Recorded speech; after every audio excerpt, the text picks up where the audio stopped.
Hello नमस्कार दोस्तों जी। मैं लेकर आया हूँ आज एक मोटिवेशनल स्टोरी। आइए इस कहानी का आनंद लीजिए। कहानी का शीर्षक है ज्ञान बड़ा या उदार हृदय। एक बार की बात है,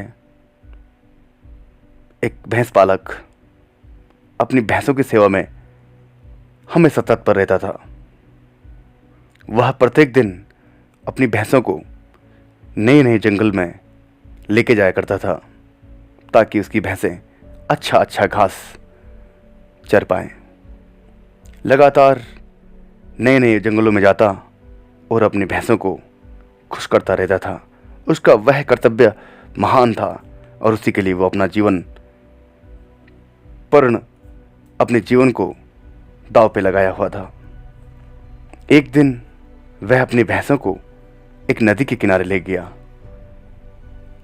उस भैंस पालक ने देखा कि वहां पर एक पेड़ के नीचे एक साधु बैठे हैं।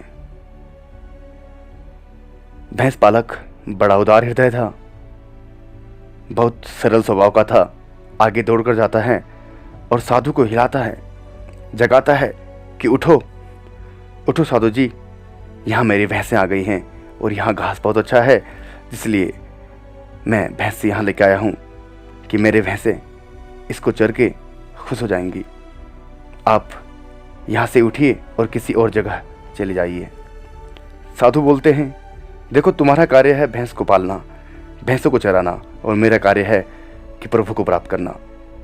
तुम अपने कार्य में लगे रहो, मैं अपने कार्य में लगा रहूँगा। मगर साधु बाबा फिर भी नहीं मानते हैं।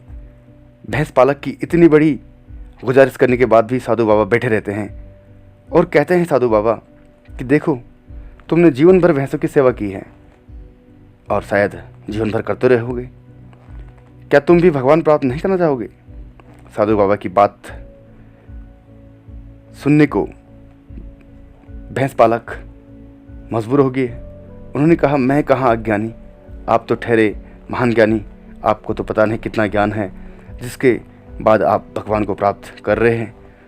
मुझे न मंत्र आते हैं न मुझे कोई विधि आती है, मैं कैसे भगवान को प्राप्त कर सकता हूँ, और मुझ अनपढ़ को कहाँ भगवान प्राप्त होंगे? तो साधु बाबा कहते हैं कि देखो आपने जीवन भर भैंसों की सेवा की है तो आपको तो भैंस हमेशा याद रहेंगे। तो आपके लिए एक मंत्र है जिसे आप सरलता से सीख सकेंगे। तो आपके लिए मंत्र है भैंस का सींग। क्या आपको यह मंत्र याद होगा? भैंस पालक ने कहा, हाँ, यह मंत्र मैं बिल्कुल याद कर दूंगा और मुझे याद है। भैंस का सींग तुरंत ही दोहराया भैंस पालक ने। तो साधु बाबा समझ गए कि हाँ, अब इसे यह मंत्र याद हो गया है। तो कहते हैं साधु कि आप जाकर उस वृक्ष के नीचे बैठिए। सामने एक वृक्ष होता है और वहाँ पर जाकर वह भैंस पालक जो है बैठ जाता है। फिर थोड़ी देर बाद साधु के कहने पर वह अपने मंत्र में खोने लग जाता है, भैंस का सींग, भैंस का सींग, भैंस का सींग। यह मंत्र को निरंतर वह जपने लग जाता है।